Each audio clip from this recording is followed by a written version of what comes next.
Good morning. This is Pastor Mary with the Morning Manna. Today is Monday, November 24th, Thanksgiving weekend. It is a blessing to be in the land of the living today.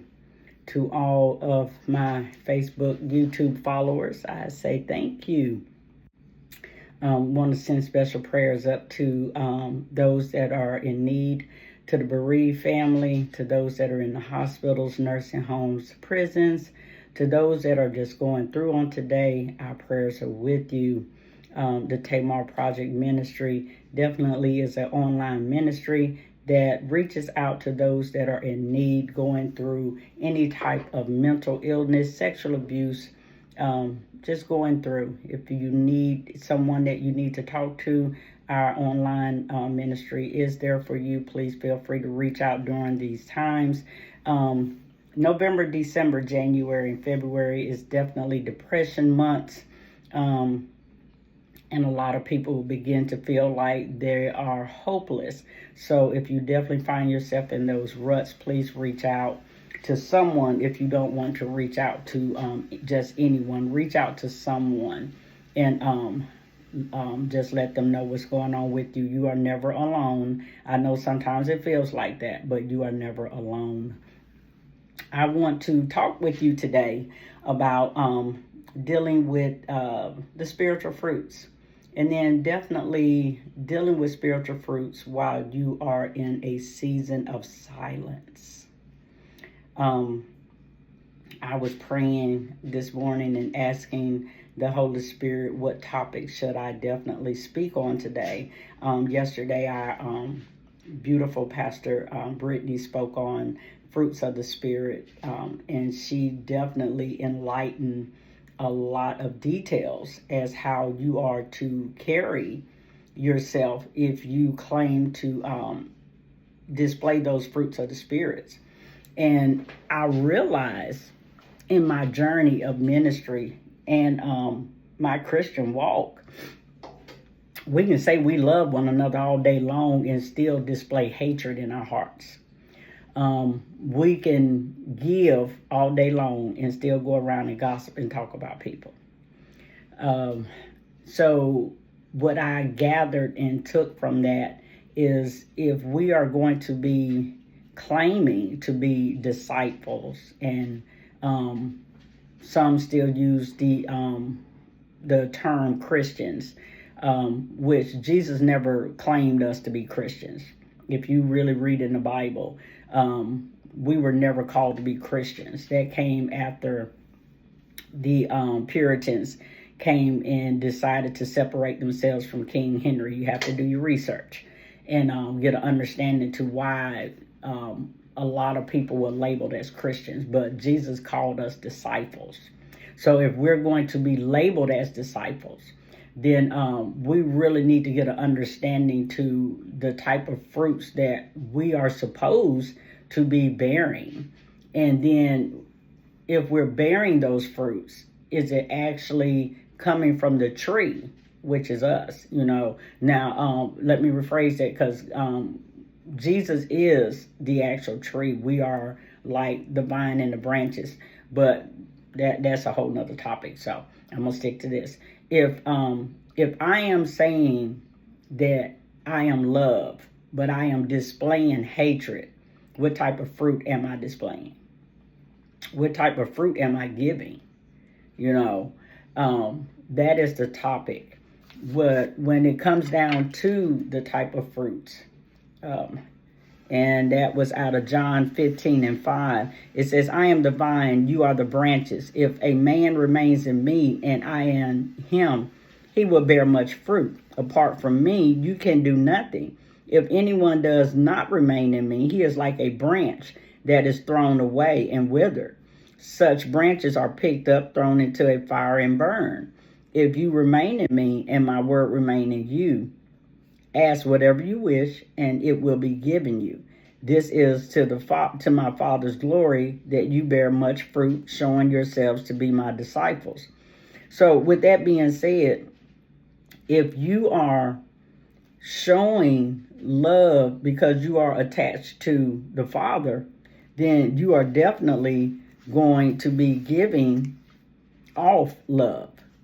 If you are not showing love, then how are you going to be received? You know, I'm trying to go down here where it speaks of the fruits, where it talks about love, joy, peace, so much more. But that's the main topic. What is your fruit saying about you today? You know,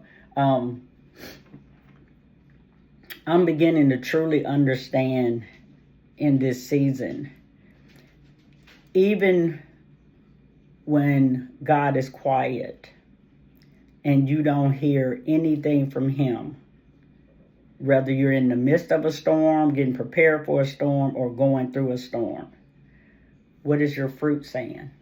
What are you displaying? Are you still showing love? Are you still showing discipleship? Are you still? What is your character showing? Let's put it like that.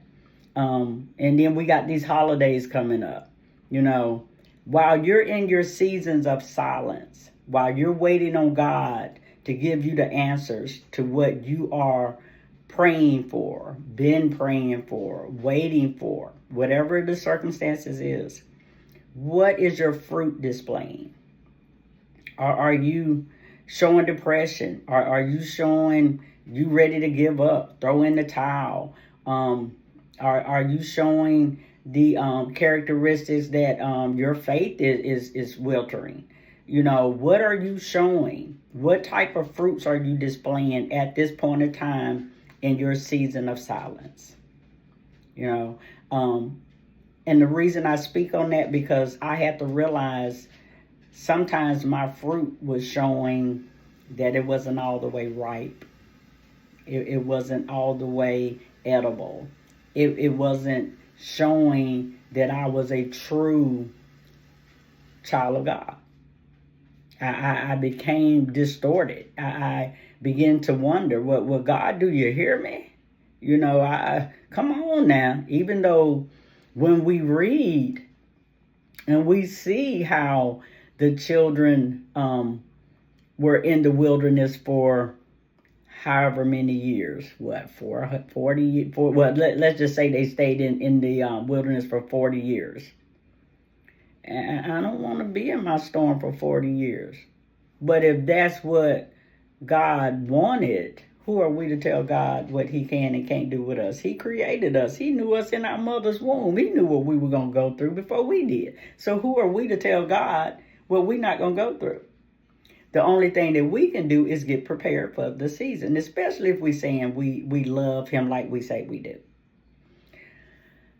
God always prepares us for the next level. Now that I've come out of this storm, I have elevated to the next level in my ministry. And I've come to realize anytime you are serving the Most High God, you are never stagnated.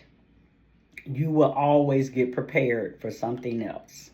And if we read our Bible the way we should, Joseph never stayed still with just being over the children. Once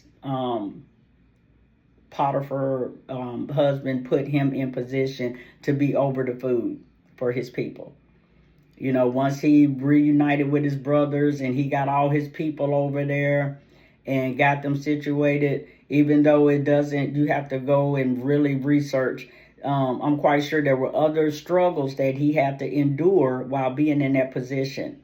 So even though you are called to lead, sing, pray, preach, whatever it is that God has put you in position for, it's not just for that position. Once you are completed in that position, you do get elevated to other positions, because there are other people in other situations that you have to now get prepared to go and deal with them.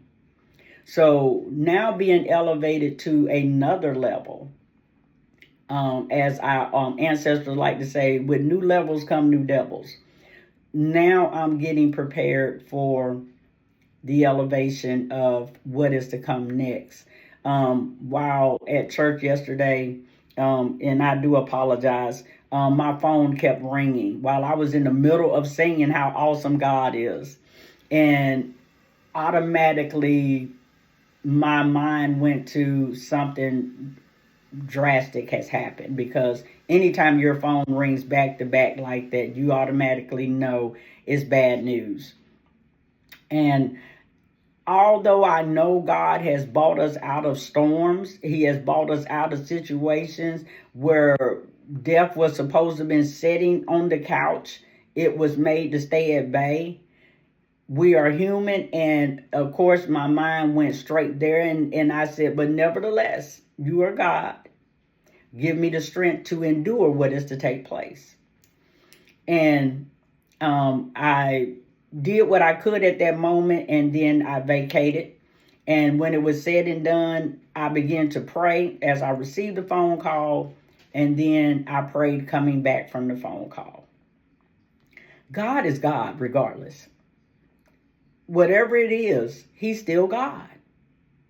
Whether it's sickness, whether it's death, whether it's dying, whether it's lack of finance, whatever the situation is, He is still God. And we have to get to a place in our lives where we have to know that, not accept it, know that. And He's going to be there from beginning to end. My fruit displayed that, yes, I was concerned, but I'm attached to the vine. I'm not going to wither away, and I'm not going to be thrown into some fire for somebody to use for firewood. I'm going to hold on to His unchanging hand, because His hand doesn't change in the midst of my situation. His hand does not release my hand no matter what I'm going through. He held on to me even when I wanted to let go of Him. We have to remember whose we are when we're going through. And as long as we'll keep that mind frame, no matter what, our fruit will remain edible. People will see the love in us. People will know that we're trusting and depending on God. People will know that we're standing on our faith. So I'm going to leave you with this today.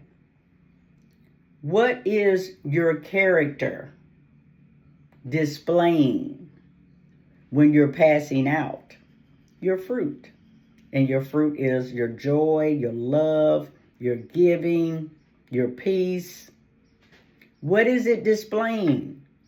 And as you deal with your family this week, what will it display? Some of us are going to have to learn how to separate ourselves. And I really know that that's coming up for me. We can't be with those, or we can, but we got to know our place. As my young and my grandchildren say, know your lane and then stay in it. If you know that you're going to be around people who are not on your spiritual level, I'm not going to say don't deal with them, because that's what Jesus came to do. But at the same time, if you're going to participate in something that you know you don't participate in, just so you can fit in, what does it say about your character? Now, if you drink a little wine, drink a little wine. If you're going to get out there and get drunk, what does that say about your character? Now, for those that know me, you know I have a smoking habit. I'm working on it. Oops, I'm working on it. I've already given it to God. I'm allowing Him to remove it from me, because I found out every time I try to remove it, I wind up picking it back up. But He's already told me if I didn't remove the thorn from Paul's side, when I'm ready to remove it from yours, I'll be the one to do it. As long as you keep trying to do it and then try to present yourself to me, that means you tried to do something and give it to me. You got to let me give it to you. But nevertheless, be prepared for the consequences. The consequences will always be there. If you know doing something is not good for you, You can't get mad at God when your body shuts down or when your body does something it is doing because of what you're doing to it. So let me throw that out there to you. But nevertheless, don't walk around and throw a rock and hide your hand. That's not good. So be real with yourself so that others can say, well, at least they ain't lying about it. That's the best thing to do. Other than that, y'all have a wonderful, safe Thanksgiving. Go out and visit the elderly. Y'all know some of them are by themselves. Take them a plate. Go and say hi. Pick up a phone and call a loved one you hadn't spoke to in a while. Make this an enjoyable moment. Some family members are burying loved ones. Make sure you keep them in your prayers. Some family members have loved ones in the hospitals. Make sure you send them "I'm thinking of you" card. Let everyone know that we are in this together. No one should have to feel that they are alone. And if they do, I wonder what God is going to say about us as disciples. You are loved. The Tamar Project thanks you. Y'all continue having a wonderful day. Thank you.